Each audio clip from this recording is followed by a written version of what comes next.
আল্লাহু আকবার, আল্লাহু আকবার। আল্লাহ রাব্বুল আলামিন সূরাতুল আম্বিয়ার 68 নম্বর আয়াতে ইরশাদ করেন, ক্বালু হাররিকুহু ওয়ানসুরু আলিহাতাকুম ইন কুনতুম ফাইলিন। নমরুদের পাশের লোকজন তারা বলল, যদি ইব্রাহিমকে আমরা শাস্তি দিতে চাই তাহলে ইব্রাহিমকে আমরা অগ্নিকুণ্ডের মধ্যে নিক্ষেপ করি। যদি আমরা ইব্রাহিমকে অগ্নির মধ্যে নিক্ষেপ করি তাহলে আমাদের প্রভুকে যে ইব্রাহিম অপমান করেছে, ইব্রাহিমের কাছ থেকে আমাদের প্রতিশোধ নেওয়া হইবে।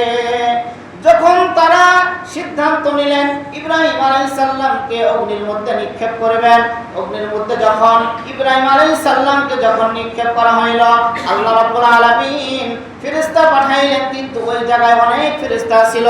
ইব্রাহিম আলাইহিস সালামকে শত শত ফেরেশতা আরজু করলেন, ও আল্লাহর পয়গম্বর, আপনি একবার অনুমতি দেন, আমার অনেক ক্ষমতা, আমি এই নমরুদের অগ্নিকাণ্ডকে আমি এখান থেকে নিয়ে সমুদ্রের মধ্যে আমি নিক্ষেপ করতে পারি, আপনি একবার আমাকে অনুমতি দেন। এইরকম অনেক ফেরেশতা হযরত ইব্রাহিম আলাইহিস সালামের কাছে দরখাস্ত পেশ করলেন। হযরত ইব্রাহিম আলাইহিস সালাম বললেন, এ আল্লাহর ফেরেশতারা, তোমরা যে আল্লাহর ফেরেশতা, আমি ওই আল্লাহর বান্দা, যে আল্লাহ আমাকে এই দুনিয়াতে পাঠিয়েছেন, ওই আল্লাহ তোমাদেরকেও চালাইতেছেন, যে আল্লাহ তোমাদেরকে ক্ষমতা দিয়েছেন, ওই আল্লাহ আমাকেও আল্লাহ হেফাজত করার মালিক। আমার আল্লাহ কি দেখতেছে না নমরুদ কি কারণে তার বান্দাকে অগ্নির মধ্যে নিক্ষেপ করার জন্য সিদ্ধান্ত নিয়েছেন? আমি যদি চাই, আমি আমার আল্লাহর কাছে চাইব। ইব্রাহিম আলাইহিস সালাম ওই সময় বলেছিলেন, হাসবিয়াল্লাহু লা ইলাহা ইল্লা হু আলাইহি তাওয়াক্কালতু ওয়া হুয়া রাব্বুল আরশিল আযীম। বলেন আল্লাহু আকবার। ইব্রাহিম সাল্লাম বলেছেন, হাসবুনাল্লাহু নি'মাল ওয়াকিল, নি'মাল মাওলা ওয়া নি'মান নাসির। আমার জন্য ওই আল্লাহই যথেষ্ট, যে আল্লাহ আমার জিম্মাদারি হয়ে গেছে। বলেন সুবহানাল্লাহ। যদি আমি চাই, আমি আল্লাহর কাছে চাইব, এবং যে আল্লাহর দ্বীনের জন্য নমরুদ আমাকে অগ্নিকুণ্ডের মধ্যে নিক্ষেপ করতেছে, ওই আল্লাহর ভালোবাসায় আমি একবার নয়, আমি হাজারবার ওই রকম অগ্নির মধ্যে যাইতে আমি রাজি আছি। বলেন সুবহানাল্লাহ। মুসলমান ভাইরা আমার, ইব্রাহিম আলাইহিস সালামকে বলা হয় উনি নবীগণের পিতা। উনি কি নবীগণের পিতা? এবং ইব্রাহিম আলাইহিস সালাম সম্পর্কে আল্লাহ তাআলা প্রায় 63টি সূরার মধ্যে ইব্রাহিম আলাইহিস সালামের কথা বলেছেন। 25টি সূরার মধ্যে তার নাম বলা হয়েছে, এবং 63টি আয়াতে ইব্রাহিম আলাইহিস সালামের ঘটনা আল্লাহ তাআলা উল্লেখ করেছেন। হযরত ইব্রাহিম আলাইহিস সালামের সাথে আমাদের পয়গম্বরের বেশ কিছু মিল রেখেছেন আল্লাহ তাআলা। নামাজের মধ্যে যে আমরা দরুদ ইব্রাহিম পড়ি, ওই ইব্রাহিমের মধ্যে আল্লাহুম্মা সাল্লি আলা মুহাম্মাদ ওয়া আলা আলি মুহাম্মাদ কামা সাল্লাইতা আলা ইব্রাহিম, আমরা ইব্রাহিম আলাইহিস সালামের বংশের জন্য দোয়া করি, এবং আল্লাহর নবীর বংশের জন্য আমরা কিন্তু দরুদ শরীফের মধ্যে আমরা দোয়া করি। কথা বলেন ঠিক না ঠিক?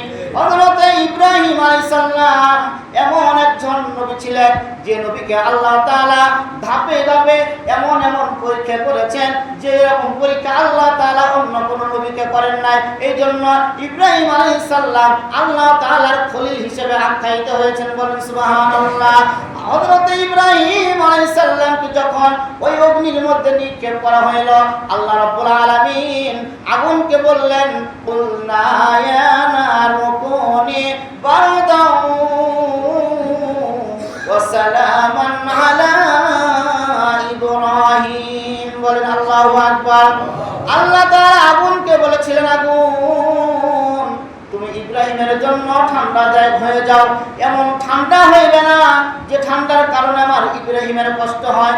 ইব্রাহিমের জন্য তুমি এমন আবহাওয়া বৈশিষ্ট্য হয়ে যাও, যেটা আমার ইব্রাহিম যেখানে শান্তি অনুভব করবে। ইব্রাহিম আলাইহিস সালামের জন্য নমরুদের শত শত দিন ধরে যে অগ্নিকুণ্ড জ্বালাইছিল, যে অগ্নির কুণ্ডের কারণে আসমানের উপর দিয়া ওই দিক দিয়া পাখিরা যাইতে পারতো না, এত উত্তপ্ত হয়েছিল। আশেপাশের গাছপালা সেগুলো তাপে উত্তপ্ত হয়ে সেগুলো পুড়ে গিয়েছিল। কিন্তু হযরত ইব্রাহিম আলাইহিস সালাম ওই অগ্নিকুণ্ডের মধ্যে তিনি জান্নাতের বিছানায় বসে তিনি ফল খাইতেছিলেন। বলেন সুবহানাল্লাহ। হযরত ইব্রাহিম আলাইহিস সালাম যখন একা একাই ওই অগ্নির মধ্যে জায়নামাজে বসিয়ে যখন তিনি ফল খাইতেছিলেন, আল্লাহ তাআলা জিবরাইলকে বললেন, জিবরাইল, আমার খলিল তো একা একা ওই জায়গায় আরাম করতেছে, তুমি একটু আমার খলিলের সঙ্গী হয়ে যাও না। বলেন সুবহানাল্লাহ। হযরত জিবরাইল আলাইহিস সালাম ইব্রাহিম আলাইহিস সালামের সঙ্গে বসে সেই জায়গায় তারা গল্পগুজব করতেছিলেন।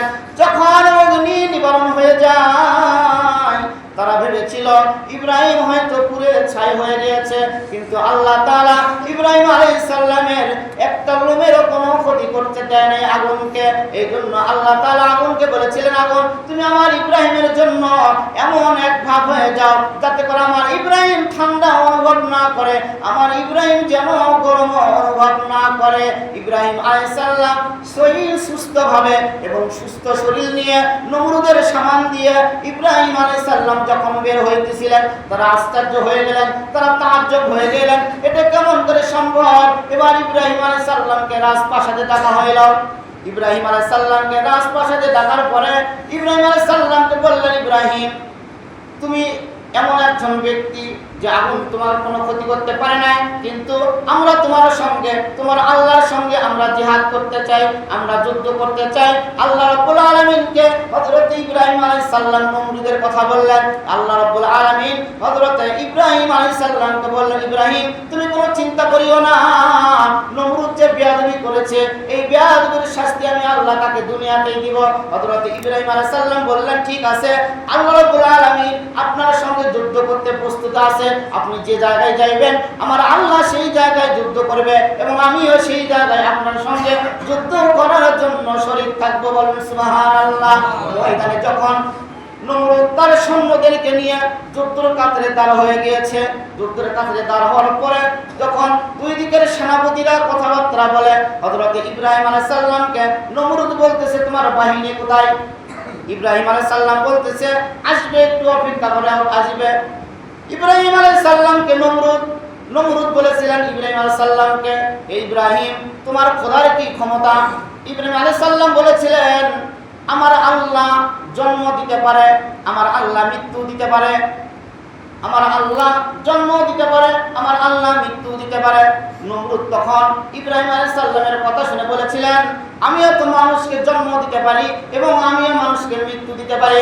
তখন তিনি জেলখানা থেকে একজন আসামিকে, তিনি কি দুইজন আসামিকে তিনি নিয়ে আসতে বললেন। নিয়ে আসার পরে একজন ফাঁসির আসামিকে, যার মৃত্যুদণ্ড ধার্য করা হয়েছে, এই ফাঁসির আসামিকে তিনি তখন মুক্ত করে দিলেন এবং একজন নিরপরাধ ব্যক্তিকে তিনি তার সামনে হত্যা করলেন। হত্যা করার পরে বললেন, দেখো, এই ব্যক্তির জন্য ফাঁসি নির্ধারণ হয়েছে, কিন্তু তাকে আমি হত্যা করে দিয়ে আমি আমার ক্ষমতা প্রকাশ করলাম, আর এই ব্যক্তি মুক্তি পাইতো, কিন্তু আমি একজন নিরপরাধ ব্যক্তিকে আমি হত্যা করে ফেললাম। অর্থাৎ আমার হাতেই সব ক্ষমতা, আমি মানুষকে জীবনও দিতে পারি, আমি মানুষকে হত্যাও করতে পারি। হযরত ইব্রাহিম আলাইহিস সালাম বলেছিলেন, ঠিক আছে, তুমি যেহেতু জীবন দিতে পারো, তুমি যেহেতু মৃত্যু দিতে পারো, এই যে আসমানে তুমি সূর্য দেখতেছো, এই সূর্যটা প্রতিদিন পূব দিক থেকে ওঠে পশ্চিম দিকে ডুবিয়া যায়। নমরুদ, তোমার যদি ক্ষমতা থাকে, তুমি এই সূর্যটা আজকে পশ্চিম দিক থেকে উত্তরণ করে পূব দিকে ডুবাইয়া দিবে।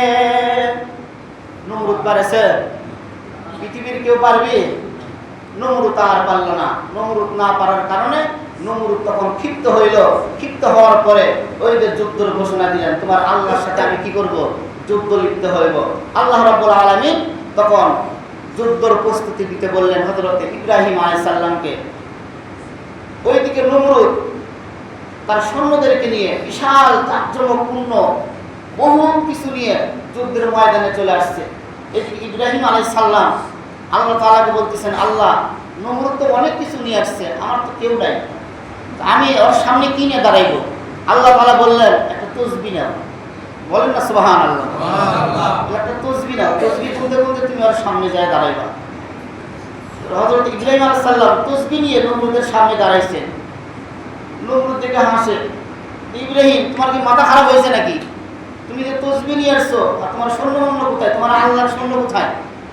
ইব্রাহিম আলাইহিস সালাম উত্তর দিলেন, একটু অপেক্ষা করেন, আল্লাহর সৈন্য আসতেছে, একটু অপেক্ষা করেন। হযরত ইব্রাহিম আলাইহিস সালাম আল্লাহর দরবারে ফরিয়াদ করলেন, আল্লাহ নমরুদ তো আমাকে তিরস্কার করতেছে। আল্লাহ রাব্বুল আলামিন বললেন, হে আমার খলিল, আপনি পিছনের দিকে তাকান। পিছনের দিকে তাকায় দেখে মেঘাচ্ছন্ন, কালো মেঘাচ্ছন্ন। আরেকটু করে তাকায় দেখে শুধু মাছি ভুন ভুন করে আসতেছে। কি আসতেছে? মাছি যুদ্ধ করার জন্য আসতেছে। কার সাথে যুদ্ধ করবে? নমরুদের সাথে, যে নিজেকে খোদা বলে দাবি করেছিল। মাছি আসার পরে এই মাছিটা প্রত্যেকটি সৈন্যকে দুটো করে কামড় দেয়। যাকে কামড় দেয়, কামড়ের জ্বালায় সে আর ওই জায়গায় থাকতে পারে না। নমরুদের বাহিনী যে জীবজন্তুর উপর তারা ওখানে এসেছিলেন, ঘোড়া আরো গাধা আরো যত জীবজন্তু ছিল, হাতি, এগুলোকে কামড় দিছে মশা। দেওয়ার পরে এক একজন এক এক দিকে ছুটে চলে গেছে। তো ওই যে লাখ লাখ যে মাছি ছিল, এই মাছির মধ্যে একটা ন্যাংরা মাছি ছিল, ন্যাংরা মশা মাছি ছিল। তো এই মাছির কথা বলা হয়েছে, মশার কথা বলা হয়েছে। তো এই মশাটা যুদ্ধে শরীক হতে পারতেছে না, তো এই এক জায়গায় অবস্থান করতেছে। এর পাশে দিয়ে নমরুদ মশার আঘাতে তার পাশে দিয়ে যাইতেছিল। ওই মশা তখন আল্লাহর দরবারে ফরিয়াদ করলেন, আল্লাহ আপনি তো আমাকে যুদ্ধে যাওয়ার জন্য হুকুম দিয়েছেন, কিন্তু আমার তো পা একটা ভাঙ্গা, আমি তো যাইতে পারতেছি না, কিন্তু আমার পাশে দিয়ে তো নমরুদ যাইতেছে। আপনি আমাকে একটু ক্ষমতা দেন না, আমি নমরুদটাকে ধরি, আমি বড়টাকে ধরি। আল্লাহ তাআলা বললেন, ঠিক আছে যাও, তোমাকে আমি ক্ষমতা দিয়ে দিলাম। এই মশা তখন নমরুদের আল ঘুষে নাকের মধ্যে ঢুকে মগজ পর্যন্ত চলে গেছে। কোথায় চলে গেছে? মগজ পর্যন্ত। মগজ পর্যন্ত যাওয়ার পরে মশাটা অবস্থান করতেছে তার ভিতরে। যখন মাঝে মাঝে একটা করে কামড় দেয়, তখন সে জোরে করে একটা মাথায় থাপড় দেয়, জোরে করে একটা করে মাথায় থাপড় দেয়। মানে মশাটা আস্তে আস্তে ওকে কি করবে? শেষ করবে। একবারে যে শেষ করবে তা না, আস্তে আস্তে শেষ করবে।